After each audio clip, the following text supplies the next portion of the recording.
I'm Albert. This is 4 years out. So today I thought we could examine in more detail the idea of looping and getting out of a loop.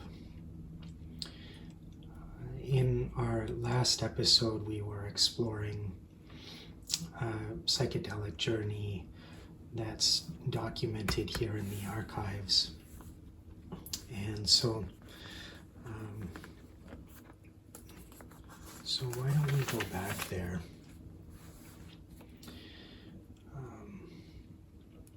Now, the subject described in this journal here is clearly preoccupied with the idea of looping.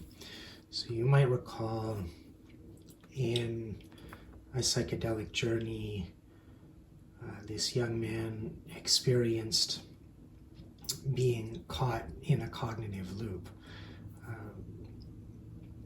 not being able to remember his train of thought.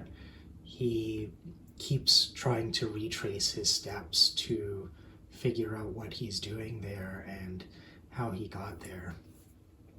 And even after getting out of the loop, it seems this made a significant impression. The subject writes about a dream after. Before falling asleep, I got stuck in more loops, stuck in doubt. Is this real? Am I doing the right things? Like a kind of flashback, maybe. And I think what happened must have really disturbed him, because he's still thinking about it, trying to make sense of it. And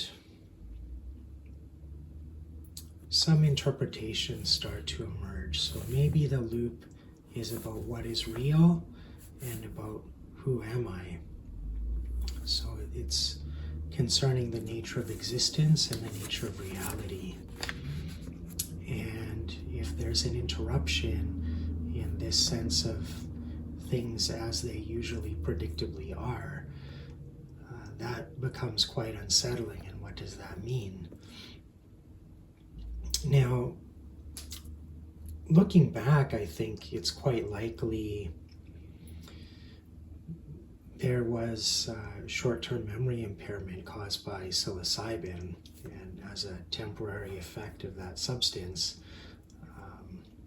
the ability to remember in the short term one's train of thought becomes impaired.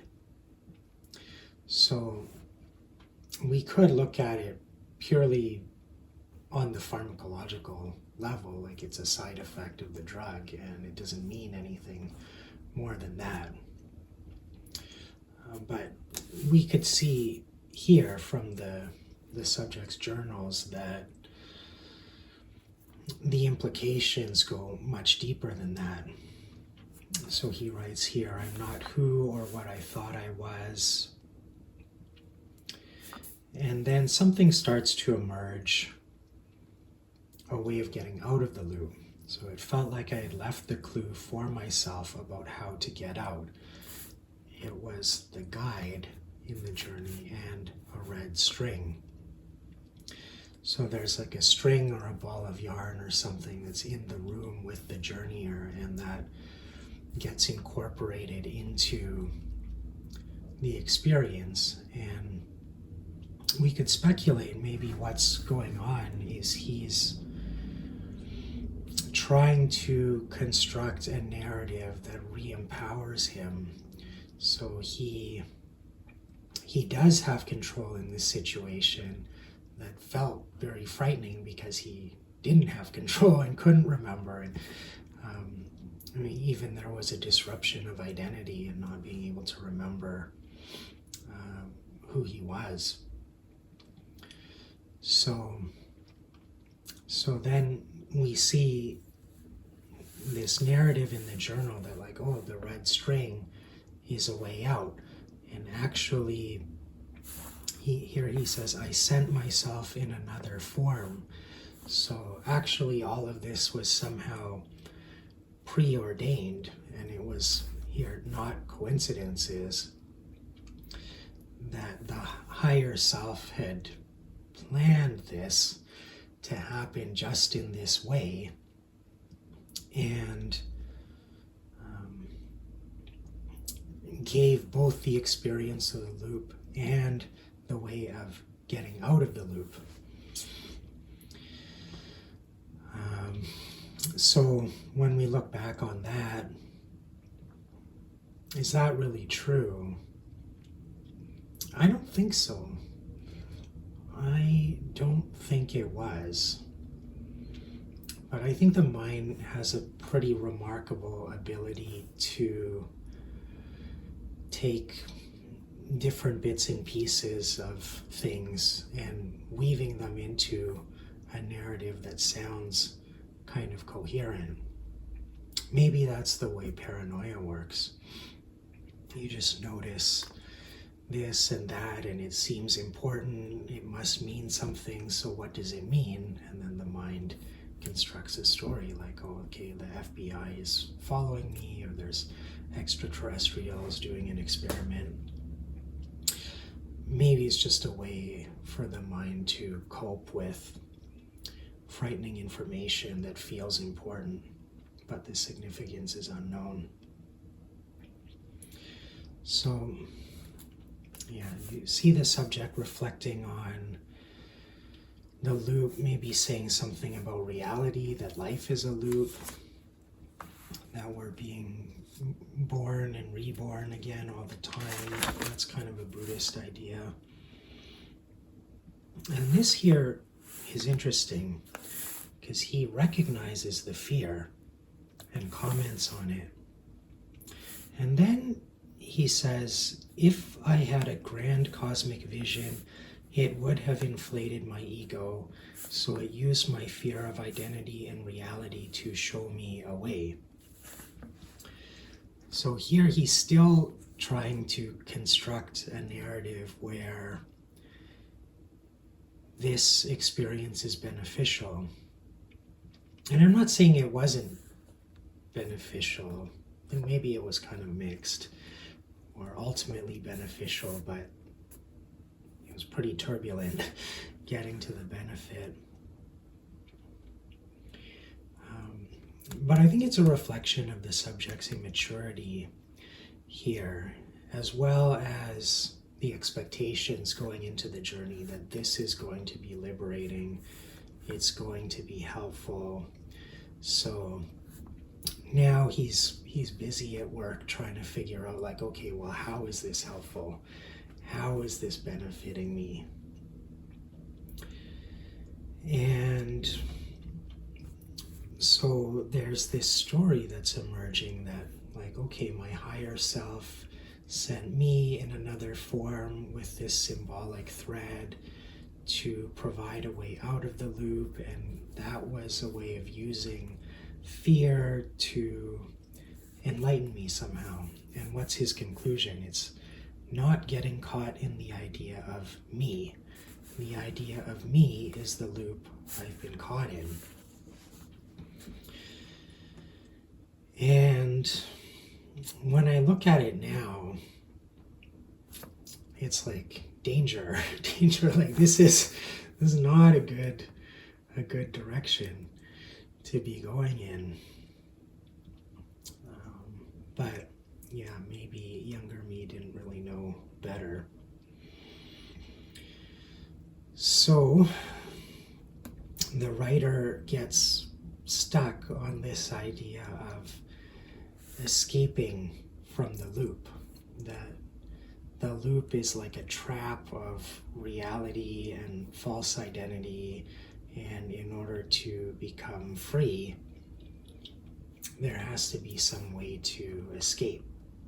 And escape is symbolized by this red thread. And we'll see in later material as we go on, it kind of documents the subject's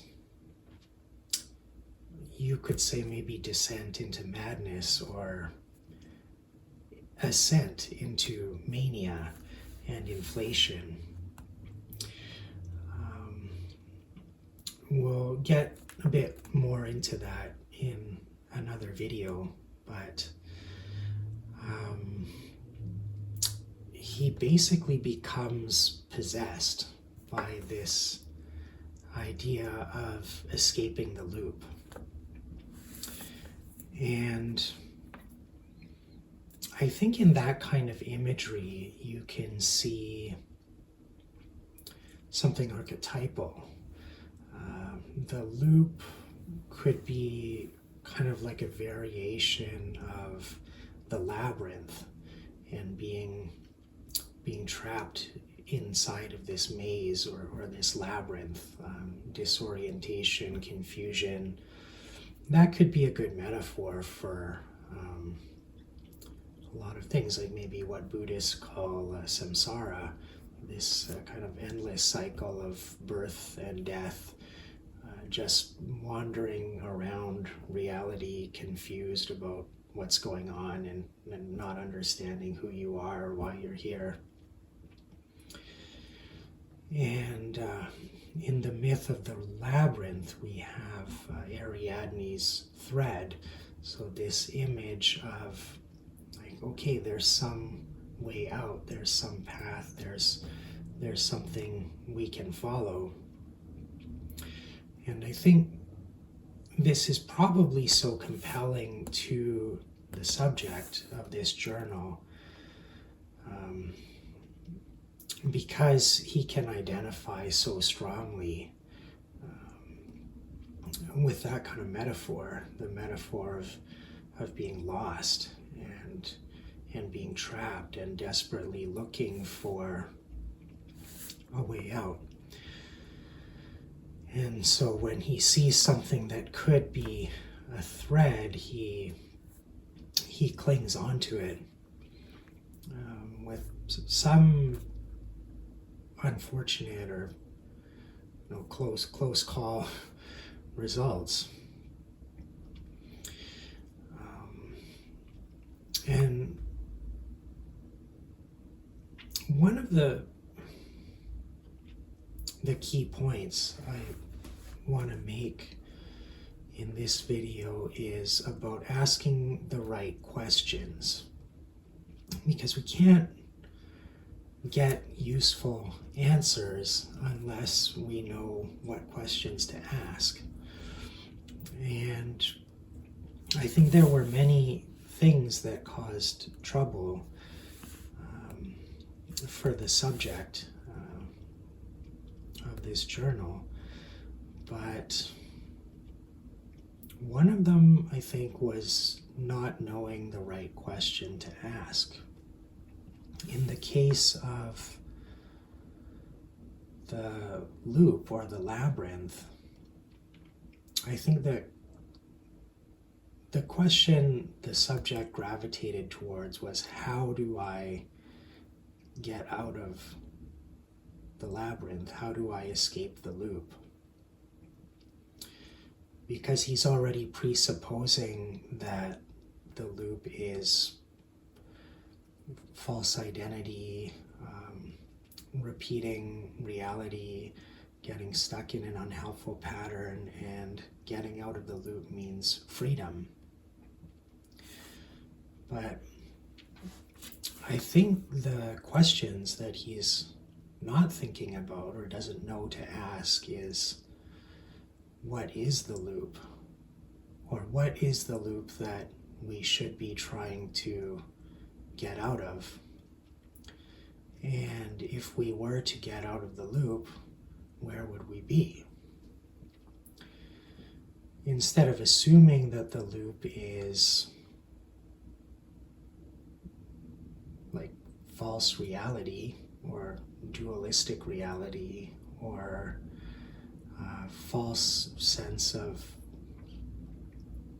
self, like all Eastern pantheist Buddhist ideas, like this assumption of enlightenment,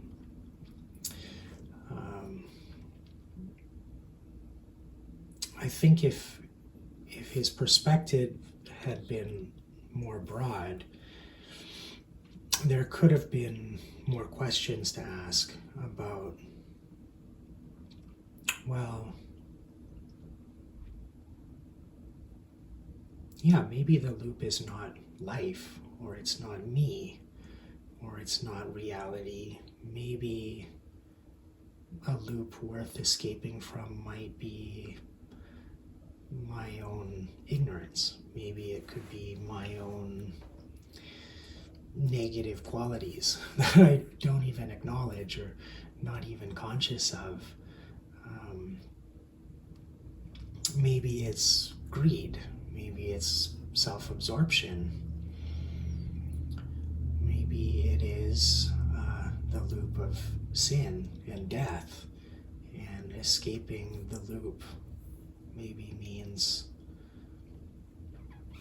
emerging into real faith, or emerging into the same life, but just a little better. Maybe it's not so grandiose as anything really cosmic. And it probably would have been helpful just to sit inside of that question for a while. But here we see kind of like a growing preoccupation or obsession, like with the loop, again, being dissociated or stuck in a loop, and then seeking a way to escape that, which can preview it a little bit here, but the subject pursues like more psychedelic experiences and more journeying, trying to get more information, and he develops an unhealthy preoccupation with the guide that he associates with the red thread. And then there's unfortunately like a whole narrative that develops around that, which I think we could see as a projection of that mythological or archetypal material onto the subject's life and real people, with potentially disastrous results. So in another video we can look at that and what are the ingredients to that, and how does that happen, and what we can learn from that experience. But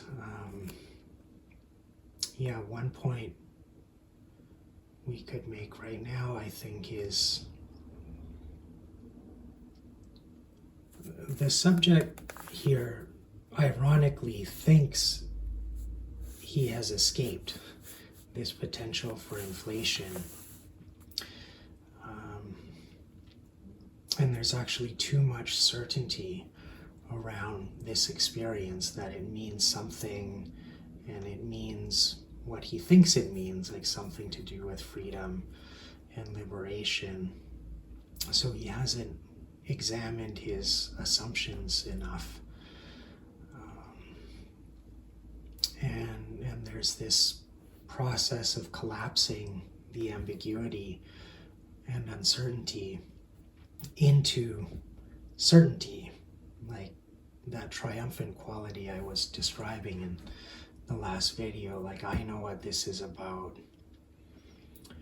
And there is a kind of self-absorption that's evident here, that okay, I know what the lesson is, I felt afraid, but actually the fear was to teach me something, and so now I've learned and I've mastered this experience. And that, I think, is exactly what creates the vulnerability. This needing to come out on top, needing to win, forces the experience into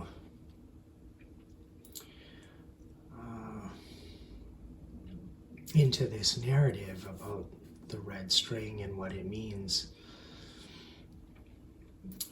because it has to be triumphant in some way, instead of just sitting with that ambiguity or not knowing, or like, oh, what did this mean?